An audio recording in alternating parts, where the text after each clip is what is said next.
মৃত ব্যক্তিকে স্বপ্ন দেখলে করণীয় কি? বিশেষ করে মৃত মা বাবার আত্মীয় স্বজনকে দেখলে, মৃত ব্যক্তিকে যদি স্বপ্ন দেখেন তাহলে কি করবেন? অনেকে বলে মৃত ব্যক্তিকে স্বপ্নে দেখলে কোরআন খতম দিতে হয়, মৃত ব্যক্তিকে স্বপ্নে দেখলে অমুক কাজটা করতে হয়। মূলত আপনার মা বাবা আত্মীয় স্বজন কেউ মারা গেছেন, তাদেরকে আপনি স্বপ্নে দেখলে বিশেষ কোনো কিছু করতে হবে এরকম কোনো নির্দেশ হাদিসে নাই। তবে হ্যাঁ, আপনার যদি মনে হয় আপনার যে মৃত মানুষ আত্মীয় স্বজন যাকে আপনি স্বপ্নে দেখলেন তিনি কষ্টে আছেন, এরকম যদি আপনার কাছে মনে হয় তাহলে ওই ব্যক্তির তরফ থেকে স্বপ্ন দেখার পরে আপনি আল্লাহর কাছে ক্ষমা প্রার্থনা করবেন, তার জন্য দোয়া করবেন, তার পক্ষ থেকে দান সাদকা করবেন, গরিব দুঃখীকে খাবার দিবেন, টাকা পয়সা দিবেন, যে কোনো ভালো কাজ করবেন। কিন্তু সুনির্দিষ্ট কিছু শর্ত নাই যে দেখলেই আপনাকে কিছু করতে হবে। যদি মনে করেন যে তিনি ভালো আছেন, সুখে আছেন, এরকম ইঙ্গিত বোঝা যায় স্বপ্ন থেকে, তাহলে আল্লাহর শুকর আদায় করবেন, এর বাইরে বিশেষ কোনো করণীয় নাই। এরপর প্রশ্ন হলো, সহবাসের পর কোরআন পড়া যায় না, কিন্তু ঘুম যাওয়ার দোয়া পড়া যাবে কি? কোরআন তেলাওয়াত আর ঘুমের দোয়া এক না। গোসল ফরজ অবস্থায় আল্লাহর জিকির বা ঘুমের দোয়া বা অন্যান্য দোয়া এগুলো করাতে অসুবিধা। একজন মুসলমান গোসল ফরজ হওয়ার পর খুব দ্রুততার সাথে গোসল করা উচিত। যদি তিনি গোসলটাকে বিলম্ব করতে চান যে আমি কথার কথা এখন রাত 2টা 12টা বাজে আমি ফজরের আগে গোসল করব, এরকম যদি কেউ নিয়ত করেন অসুবিধা নাই। কিন্তু উত্তম হলো এক্ষেত্রে অজু করা। অজু করার পর আপনি অন্যান্য কাজ করেন, নবী করিম সাল্লাল্লাহু আলাইহি সাল্লাম সেরকমটি করেছেন। যার কারণে অজু করে আপনি অন্যান্য কাজগুলো করবেন। দোয়া দুরুদ পড়াতে কোনো অসুবিধা নাই। গোসল ফরজ অবস্থায় দোয়া দুরুদ পড়া যায়, শুধু কোরআন তেলাওয়াত করা যায় না, হাদিসে নিষেধ আছে। এরপরে প্রশ্ন হলো, পারফিউমের মধ্যে অ্যালকোহল থাকলে কোনো সমস্যা হবে কিনা? আমরা যে বডি স্প্রে ব্যবহার করি এগুলোতে যদি অ্যালকোহল থাকে সমস্যা আছে কিনা? প্রথম কথা হলো, অনেক বডি স্প্রে বের হয়েছে যেগুলো এখন অ্যালকোহল ফ্রি, আর যেগুলোতে অ্যালকোহল আছে সেগুলো ব্যবহার করা যাবে কিনা এই বিষয়ে ওলামাদের দুটি মত আছে। একটি মত হলো এগুলো ব্যবহার করা যাবে, কারণ অ্যালকোহল এটা যেটা পান করা হয় মাদক হিসাবে, সেটা পান করা হারাম, এতে কোনো সন্দেহ নেই। কিন্তু এই বডি স্প্রেতে যে অ্যালকোহল দেয়া হয়ে থাকে এটা এক ধরনের কেমিক্যাল, যার কারণে এটা আসলে পান করার উপযোগী কোনো জিনিসই না। যার কারণে এটা সেই অ্যালকোহল না যে অ্যালকোহল মাদক, এক।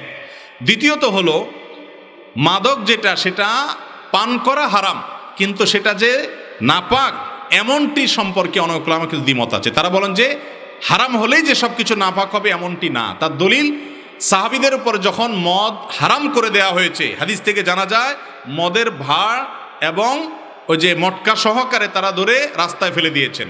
যদি মদ নাপাক হতো তাহলে মুসলমানদের রাস্তায় নাপাক জিনিস সাহাবীরা ফেলতেন না। এরকম আরো অনেক যুক্তি দলিল দিয়া অনেক উলামা ইকরাম বলেন এটা নাপাক না। যার কারণে অ্যালকোহল পান করা হারাম, কিন্তু এটা লাগলে যে নাপাক হবে ব্যাপারটা সেরকম না। যার কারণে বডি স্প্রেতে অ্যালকোহল থাকলেও সেটা ব্যবহার করা যাবে এই মত অনুযায়ী। সৌদি আরবের শেখ মোহাম্মদ সালেহ আল মুনাজ্জিদ সহ অন্যান্য স্কলাররা এই মতের সপক্ষে রায় দিয়েছেন। এর বিপরীতে আরেকটা মত হলো সতর্কতামূলক, সেটা হলো অ্যালকোহল যেহেতু বাষ্প হয়ে উড়ে যায়, অতএব বডি স্প্রে ব্যবহার এটা যদি আপনি করেন একান্ত নামাজের ঠিক আগ মুহূর্তে না করে এটা ব্যবহার করার পর একটু গ্যাপ দিয়ে নামাজ পড়বেন যাতে বাষ্প হয়ে চলে যায়, তারপর আপনি নামাজ পড়েন। কথা কি বুঝাতে পারছি? আর অনেক ওলামাদের মতে এটা ব্যবহার করাই উচিত না। অতএব আতর অথবা অ্যালকোহল ফ্রি যে বডি স্প্রে আছে সেগুলো ব্যবহার করবেন, সেটা অধিকতর নিরাপদ এবং সতর্কতামূলক। আমি একজন মুয়াজ্জিন, আজান হওয়ার পর হাতে গোনা কয়েকজন মুসল্লি নামাজের জামাত আদায় করেন, কিন্তু পার্শ্ববর্তী দোকানঘাটে মুসলমানের সন্তানরা আড্ডা দেয়, নামাজ পড়ে না। এমত অবস্থায় কি করব, পরামর্শ চাই। এইরকম মুয়াজ্জিন যিনি তার এলাকার মুসল্লিদের নামাজ না পড়া নিয়ে চিন্তিত, এই মুয়াজ্জিন আমাদেরকে আশার আলো দেখায় ইনশাআল্লাহ। কারণ ইমাম মুয়াজ্জিন তারা যদি মনে করেন যে আমাদের এটা চাকরি, আমি টাইমলি আজান দিলাম, টাইমলি সময় মতো নামাজটা পড়াই দিলাম, আমার দায়িত্ব শেষ, কয়জন আসলো না আসলো আমার দেখা দেখি নেই, সেই ইমাম সে মুয়াজ্জিন কখনো আদর্শ ইমাম মুয়াজ্জিন হতে। ইমাম মুয়াজ্জিন তো আদর্শ হবেন তারা যারা এলাকার বেনামাজিদেরকে দরদ দিয়ে আন্তরিকতা দিয়ে আল্লাহর ঘরমুখী করবেন, আল্লাহ থেকে দূরে যাওয়া মানুষগুলোকে আল্লাহর নিকটে আনবেন, আল্লাহ বলা মানুষগুলোকে আল্লাহ ওয়ালা করার চেষ্টা করবেন। এটাই হলো ইমাম মুয়াজ্জিন আদর্শ হলে তাদের কাজ এবং দায়িত্ব। আমাদের সমাজে দুঃখজনক হলেও সত্য যে মসজিদগুলোতে যে জামাতের আয়োজন হয়, বিশেষ করে আমাদের এই বশিকপুরের কথা যদি আমরা বলি, আমরা ছোটবেলা থেকে এই এলাকাতে দিনদারির যে চিত্র দেখে বড় হয়েছি, এখন সে দিনদারির চিত্রটা দেখা যায়। কিন্তু একটা বিষয় আমাকে খুব আশান্বিত করে, যেটা আমাদের মাননীয় সংসদ সদস্য বলেছেন, কিছুটা তরুণরা, এই সমাজের তরুণদের ক্ষেত্রে আমি বিশেষভাবে আশাবাদী। কারণ আমি দেখেছি এখন মসজিদে শুধু মুরব্বীরা না, উল্লেখযোগ্য সংখ্যক তরুণরা কাতারে মুসল্লি হিসাবে তাদেরকে আমরা দেখতে পাই। আলহামদুলিল্লাহ, এই তরুণদেরকে যদি আমরা সঠিক পথ দেখাতে পারি, তাহলে ইনশাআল্লাহ আমাদের আগামীর পথ অনেক উজ্জ্বল হবে। অতএব মুয়াজ্জিন সাহেব যিনি প্রশ্ন করেছেন, তাকে আমি বলবো যে সমস্ত মানুষরা নামাজ পড়ে না, তারা মনে করে যে নামাজ না পড়লে কি হয়েছে, ঈমান তো যায় না। নামাজ না পড়লে কি হয়েছে, ঈমান। আমাদের দেশে অনেক লোকের নামাজের জন্য ডাকলে বলে, নামাজ না পড়লে কি হয়েছে, আমার ঈমান ঠিক আছে। বলে কি বলে না? এটা হলো ওই ব্যক্তির মতো যে ব্যক্তি বলে আমার নাম আতর আলী, অথচ গোসল করে না কয়েক মাস, গায়ের থেকে দুর্গন্ধ আসে, নাম হলো কি আতর আলী। ওই লোকটার দাবি যেরকম, নামাজ না পড়েও যে লোক দাবি করে যে নামাজ না পড়লে কি হয়েছে, আমার ঈমান ঠিক আছে, এই লোকটার দাবিও একই রকম। নবী করিম সাল্লাল্লাহু আলাইহি সাল্লাম বলেছেন, বাইনার রজুলি ওয়াশশিরকি ওয়াল কুফরি তারকুস সালাহ। একজন মানুষের সাথে ঈমান এবং শিরক এবং কুফরের একজন মানুষের সাথে পার্থক্যই হলো নামাজ ত্যাগ। ওমর রাদিয়াল্লাহু তাআলা বলেছেন, লা হাজ্জা ফিল ইসলামি লিমান তারাকাস সালাহ। যে ব্যক্তি নামাজ পড়ে না, সে ব্যক্তির ইসলামে কোনো ভাগ নাই, কোনো অংশ নাই, হিস্সা নাই। কত ডেঞ্জারাস কথা চিন্তা করেন। অথচ আমরা নিশ্চিন্ত হয়ে গেছি যে নামাজ না পড়লে কি হয়েছে, ঈমান আছে। পৃথিবীতে অনেক ইমামদের মতে ইচ্ছাকৃত ঠান্ডা মাথায় যদি কোনো মুসলমান নামাজ না পড়ে শুয়ে থাকে, বসে থাকে, নামাজ ত্যাগ করে, তাহলে সে কাফের হয়ে যাবে, ঈমান হয়ে যায়। ইমাম আজম আবু হানিফা রাহিমাহুল্লাহর মত হলো, নামাজ না পড়ার পরও যদি তার ভিতরে অপরাধ বোধ থাকে যে আমি নামাজ না পড়ে কাজটা ভালো করতেছি না, তাহলে এই কারণে এর ঈমানটা আছে, একটু টিকে আছে। তার এই ফতোয়ার কারণে আমরা কিছুটা বেঁচে গেছি, না হলে অন্যান্য ইমামদের ফতোয়া অনুযায়ী নামাজ ইচ্ছাকৃত ত্যাগকারী সে মুসলমান। এই মাসআলা যদি আমরা জানতাম, বুঝতাম আর নিতাম, তাহলে সেক্ষেত্রে আমাদের সমাজে হয়তো বেনামাজি মুসলমান পাওয়া যেত। মুসলমান আবার নামাজ না পড়ে থাকে কেমনি? নবী করিম সাল্লাল্লাহু আলাইহি সাল্লামের যুগে মুসলমান তো মুসলমান, কোনো মুনাফিকও নামাজ না পড়ে থাকতো না। নামাজ পড়ে না কেউ, তার মানে সে অমুসলমান। মুসলমান কখনো নামাজ ছাড়া থাকতে পারে না। কিন্তু আমাদের শয়তান আমাদেরকে এমনভাবে ভুলিয়ে রেখেছে, আমরা মনে করি যে নামাজ টামাজ নাই, কোনো কিচ্ছুর দরকার নাই, আমার ঈমান এত শক্ত যে এটা কোনোদিনই ছুটবে না, ভাঙবে। এটা ভুল ধারণা। অতএব ইমাম সাহেব এবং মুয়াজ্জিন সাহেবদেরকে উদ্যোগী হতে হবে। মসজিদ কমিটিতে যারা দায়িত্বে থাকেন তাদের উদ্যোগ থাকতে হবে যে ইমাম মুয়াজ্জিনরা যাতে এলাকাবাসীকে কোরআন হাদিসের আলো দ্বারা আলোকিত করতে পারেন, সেই সুযোগ, সেই ব্যবস্থা তাদেরকে করে দিতে হবে, সেই সহায়তা তাদেরকে করতে হবে।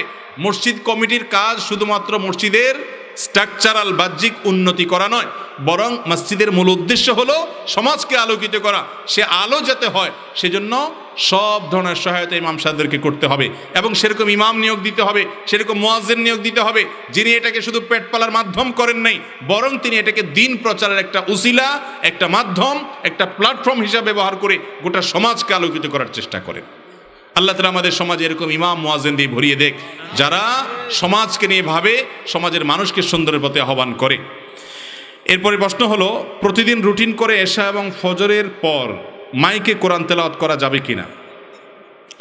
রুটিন করে মাইকে কোরআন তেলাওয়াত করা শরীয়তের দৃষ্টিকোণ থেকে এটা প্রশংসনীয় বা ভালো কোনো কাজ না। অনেক কাজকে আমরা খুব ভালো কাজ মনে করি, কিন্তু ইসলামের দৃষ্টিতে সেটা ভালো কাজ না। যেমন এই যে আপনি মাইক লাগিয়ে, আমাদের দেশে অনেক সময় দেখবেন সবিনা খতম পড়ে, আছে না নেই? মাইক লাগায়া সারা রাত সারাদিন হাফেজ সাহেবরা কোরআন তেলাওয়াত করে সবাইকে শোনায়। কোরআন তেলাওয়াত আপনি করলে সওয়াব পাবেন, অন্যকে শুনাইলেও সওয়াব পাবেন, কিন্তু জোর করে কাউকে যদি শুনাইতে যান তাহলে সওয়াবের পরিবর্তে গুনাহ হবে। আমি কি বুঝাইতে পারছি? কোরআন তেলাওয়াত করা সওয়াবের কাজ, কাউকে কেউ শুনতে চাইছেন তাকে শুনাইছেন, সেটাও সওয়াবের কাজ, কিন্তু আপনি মাইক লাগাইয়া জবরদস্তি কোরআন তেলাওয়াত শুনাইতেছেন, সেটা কিন্তু সওয়াবের কাজ না। এই মাহফিল সম্পর্কে আমরা সব জায়গায় বলি, গভীর রাত পর্যন্ত এই যে মাহফিল করছি আমরা, এটা সুন্নাহসম্মত কোনো কাজ না, এটা নবী করিম সাল্লাল্লাহু আলাইহি ওয়াসাল্লামের আদর্শ না। আদর্শ হলো রাতে যত দ্রুত মাহফিল শেষ করা যায় যাতে করে ফজর নামাজ পড়াটা সহজ হয়। 12টা 1টা 2টা পর্যন্ত মাহফিল হলো, এরপরে যায় খায়া শুতে শুতে আরও দেরি হলো, ফজর নামাজ মিস হয়ে গেল। এই মাহফিল বা এই ওয়াজ শোনা বা ওয়াজ করার কোনো যৌক্তিকতা থাকতে, কিন্তু আমরা সেটাই করি। আল্লাহ আমাদেরকে হেদায়েত দান করুন। নবী করিম সাল্লাল্লাহু আলাইহি সাল্লামের মসজিদে নববীতে একবার এক লোক জোরে কোরআন তেলাওয়াত করছে। আমাদের নবী করিম সাল্লাল্লাহু আলাইহি সাল্লাম ওই লোকের কোরআনের আওয়াজ শুনে পর্দা সরায়া, সম্ভবত ইতিকাফে ছিলেন, পর্দা সরায়া লোকটাকে বললেন, তুমি যে কোরআন তেলাওয়াত করতেছো জোরে, তোমার এই কোরআন তেলাওয়াত কাকে শোনাতে চাচ্ছ? জোরে জোরে কেন তুমি একা একা তেলাওয়াত করছো? আল্লাহকে শোনাতে চাচ্ছ? তো আল্লাহ তাআলা তো আলিমুম বিযাতিস সুদূর, মানুষের অন্তরের খবর রাখে, তিনি সব কিছু শুনতে পান। এত চিৎকার করে বা আওয়াজ করে, শব্দ করে, জোর করে শোনানোর দরকার নাই তাকে, তিনি আস্তে পড়লেও শুনেন। তোমার আশেপাশে অনেক মুসল্লিরা আছে, এবাদত গুজার মানুষ আছে মসজিদে, তাদের ডিস্টার্ব হচ্ছে। তাহলে নবী করিম সাল্লাল্লাহু আলাইহি সাল্লাম সেই তেলাওয়াতের আওয়াজ যদি কম করতে বলেন, আজকাল আমাদের সবিনার যে মাইক আছে এইটা দেখলে না যায় নবী করিম সাল্লাল্লাহু আলাইহি সাল্লাম কি বলতেন, ঠিক না? ঠিক। অতএব মাইক লাগায়া জবরদস্তি কোরআন তেলাওয়াত শোনানো জায়েজ নাই। আপনি মাইক লাগায়া কোরআন তেলাওয়াত শোনাচ্ছেন, কেউ হয়তো মোবাইল ফোনে কথা বলবে, কারোর বাচ্চা আছে অসুস্থ, কেউ হার্টের রোগী, কেউ হয়তো ঘুমে আছেন, কিন্তু আপনার মাইকে যদি তার ডিস্টার্ব হয়, এই জবরদস্তি ইসলাম শেখানো বা জবরদস্তি কোরআন তেলাওয়াত শোনানো, এই নির্দেশ ইসলাম আমাদেরকে দেয় না, এটা ভুল কাজ। অতএব কোরআন তেলাওয়াত হবে, যারা শুনতে চায় তাদেরকে শোনাবেন। যেমন আপনারা মাহফিলে এসেছেন, আপনারা যদি কোরআন তেলাওয়াত করতে চান, একজন হাফেজ একজন কারি এসে তেলাওয়াত করেন, এটা যৌক্তিক। কিন্তু শুনতে চায় না একজন, তার কানের কাছে বাইরের কাছে মাইক লাগিয়ে জোর করে শুনাইলেন, এটা ইসলামে জায়েজ নাই, কিন্তু আমরা অনেকে করি। এরপর প্রশ্ন হলো, বাসা বাড়িতে বাথরুমে হাইকমোড থাকে, হাইকমোডের ঢাকনা বন্ধ করে বিসমিল্লাহ বলে ওযু করা যাবে কিনা? কারণ বাথরুমে বিসমিল্লাহ বলা যাবে না। দেখুন, বাথরুমে বিসমিল্লাহ বলা মাকরুহ বা আল্লাহর নাম নেওয়া মাকরুহ, কারণ আল্লাহর নাম অপবিত্র এবং নোংরা কোনো জায়গায় নেওয়া এটা আল্লাহর নামের শানের খেলাফ। এই জন্য বাথরুমে বা টয়লেটের ভেতরে ওযু না করে বাহিরে যদি বেসিন থাকে, টেপ থাকে, সেখানে ওযু করা উত্তম। যদি কারোর বাহিরে কোনো ব্যবস্থাপনা না থাকে ওযুর, তিনি বাধ্য হয়ে ভেতরে টয়লেটেই ওযু করতে হয়, টেপে বা বেসিনে বা টয়লেটের ভেতরে, তাহলে সেক্ষেত্রে তিনি বিসমিল্লাহটা মনে মনে বলবেন, বলে ওযু করে ফেলবেন। কথা কি বুঝাতে পারছি? বাহিরে যদি বেসিন থাকে, বিসমিল্লাহ বলে হাতটা ধুয়ে শুরু করে বাকিটা আপনি বাথরুমের ভিতর করে আসলেন, আর বাহিরে এসে আবার দোয়া পড়লেন, কালিমায়ে শাহাদা পাঠ করলেন। এটা হলো উত্তম এবং নিরাপদ, কারণ টয়লেটে আল্লাহর নাম নেওয়া উচিত না। প্রশ্নকর্তা লিখেছেন যে কমোডের হাইকমোডের ঢাকনা দিয়ে দিলে কোনো সমস্যা আছে কিনা বিসমিল্লাহ বলাতে। তো এটা তো একটা আপেক্ষিক বিষয়।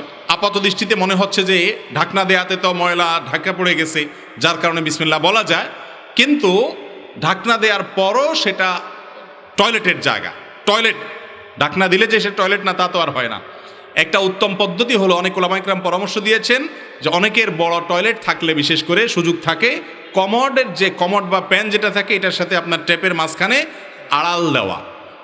আজকাল প্লাস্টিকের অনেক পর্দা হয়েছে, টেনে পর্দা দিয়ে দেওয়া যায়, অথবা বুক পরিমাণ ওয়াল করে দেওয়া, তাহলে পার্টিশন করে দিলে ওইটা টয়লেট হলো, এটা ওযুখানা হলো, হাত ধোয়ার জায়গা হলো, তাহলে সেক্ষেত্রে আপনি বিসমিল্লাহ পড়তে পারেন।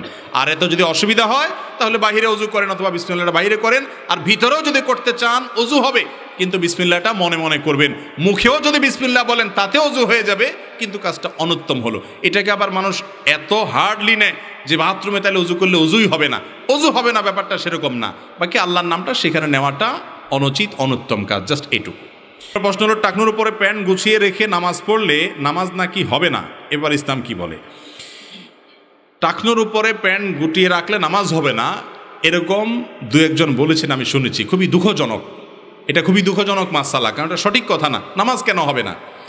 বরং পুরুষের পোশাক, প্যান্ট, জামা, পাজামা, চাদর, লুঙ্গি, এই উপর থেকে যে পোশাকগুলো নিচে যায়, সেই পোশাকগুলো তার টাকনুর উপরে থাকতে হবে, সেটা নামাজের আগেও, নামাজের পরেও, নামাজের সময়ও, সর্বাবস্থায়।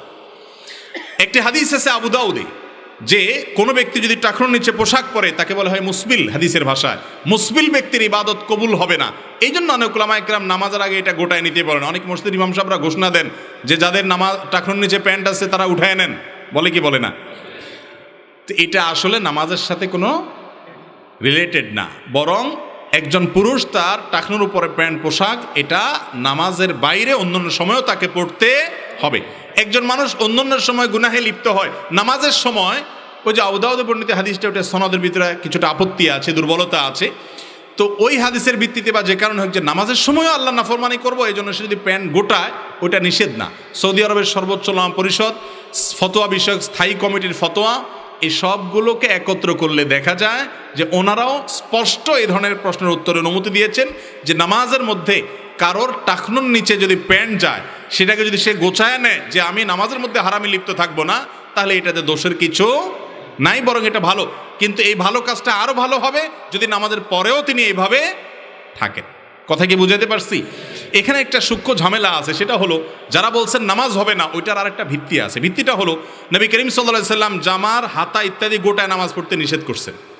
আমরা অনেকে এরকম হাতা গোছায়, হয়তো ওজোর জন্য গোছাইছি, ওই গোছানো অবস্থায় নামাজ পড়তেছি, আছে না নাই? এটা নামাজের আদবের খেলাফ, শানের খেলাফ, হাদিসেও নিষেধ আছে। আপনি কোনো গণ্যমান্য ব্যক্তির সামনে যখন যাবেন তার অফিসে, তো জামাটা মেরাম গোছায় যাবেন না, বরং সব ছেড়ে ছেড়ে দিয়ে পরিপাটি হয়ে ভদ্র সভ্য মানুষের মতো যাবেন, ঠিক না ঠিক?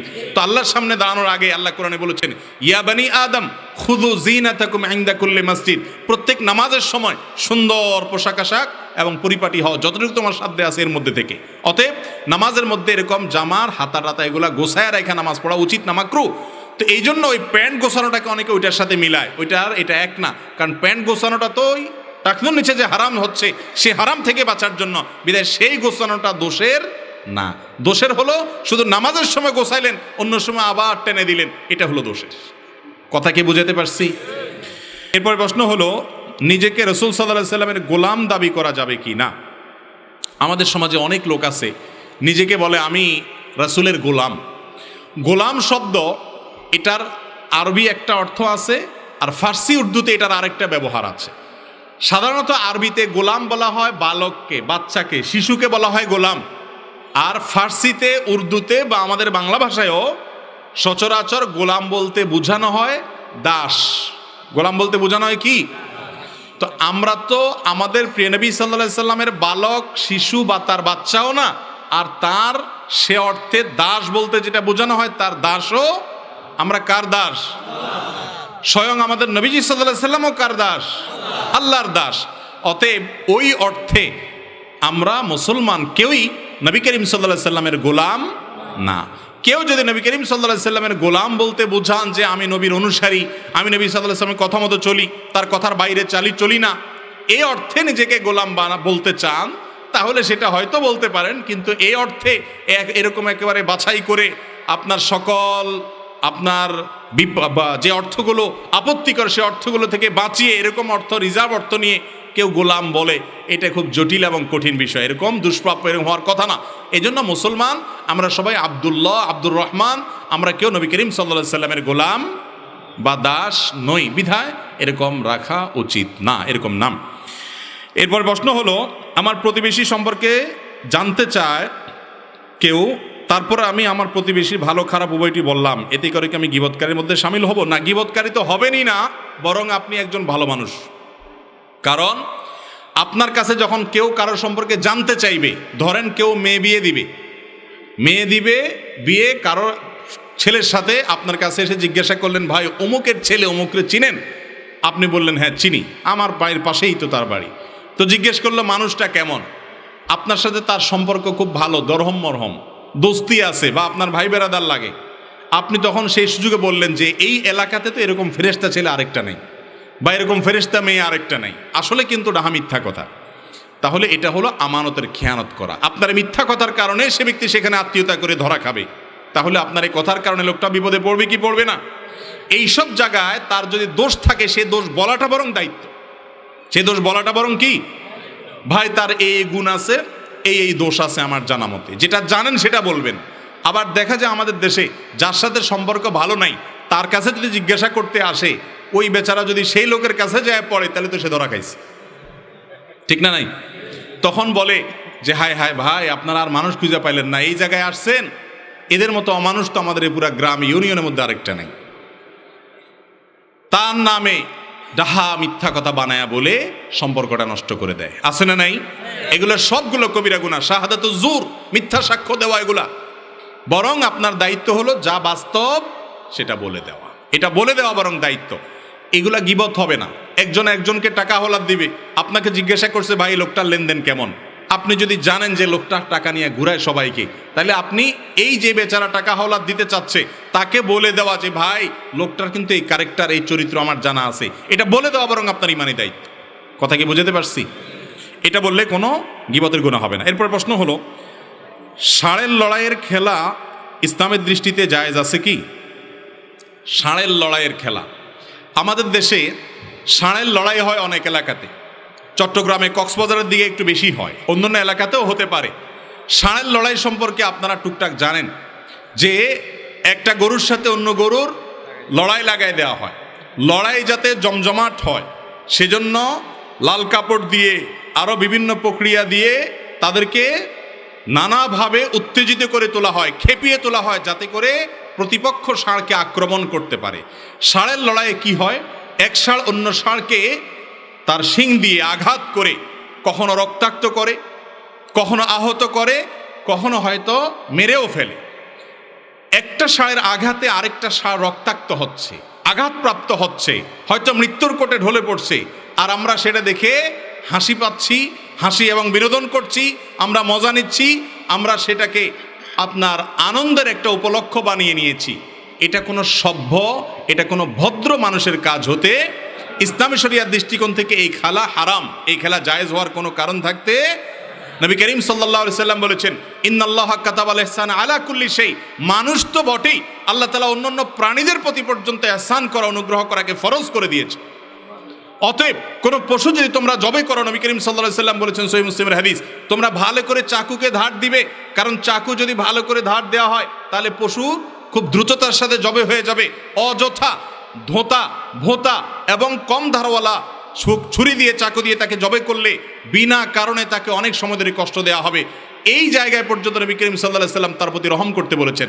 একজন সাহাবী একটা পাখি ধরে নিয়ে এসেছেন, ওই পাখির বাচ্চাগুলো আরেক জায়গায়, নবী করিম সাল্লাল্লাহু আলাইহি সাল্লাম দেখে তাকে ভৎসনা করেছেন এবং তাকে বলেছেন এগুলোকে রেখে দিয়ে আসতে, কারণ বাচ্চা এবং মা দুই জায়গায় হওয়ার কারণে তাদের কষ্টের কারণ হবে, এটা তাদের প্রতি নির্মমতা হবে। অতএব ষাঁড়ের লড়াইয়ের মতো এরকম নিষ্ঠুর, এরকম নির্মম, এরকম বর্বর কাজ, এটা কোনো আমাদের সংস্কৃতি হতে পারে? বিভিন্ন পত্রিকা বলে ষাঁড়ের লড়াই এটা আমাদের নাকি ঐতিহ্য, এটা নাকি আমাদের সংস্কৃতি। না, এটা আমাদের ঐতিহ্য না, এটা আমাদের সমাজের কুসংস্কার। এটা আমাদের সমাজের কি কুসংস্কার। এ ধরনের বর্বর এবং এ ধরনের অযৌক্তিক এবং নিষ্ঠুর কাজ এটা কখনো আমাদের বিনোদনের মাধ্যম হতে পারে না। থাকে এরপর প্রশ্ন হলো, আমি ফজরের সুন্নত নামাজ ঘরে পড়ে যদি মসজিদে গিয়ে দেখি জামাতের আগে আমার হাতে সময় আছে, তাহলে 2 রাকাত দুহুল মসজিদ নামাজ পড়া যাবে কিনা? দেখেন, ফজরের আগের সুন্নতটার ক্ষেত্রে নবী করিম সাল্লাল্লাহু আলাইহি সাল্লামের সিস্টেম ছিল বাসা থেকে সুন্নত পড়ে আসতেন আর জামাত দাঁড়ায় যাইত। আপনি যদি বাসা থেকে সুন্নত পড়ে আসেন ফজরের সময়, তাহলে এমনভাবে আসবেন যা আপনিও আসছেন, জামাত দাঁড়ায় গেছে। আর যদি মসজিদে আপনি আগে আসতে চান তাহলে সুন্নত মসজিদে এসে পড়বেন, কারণ ফজরের আগে 2 রাকাত সুন্নত ছাড়া আর কোনো নামাজ হাদিস দ্বারা প্রমাণিত না।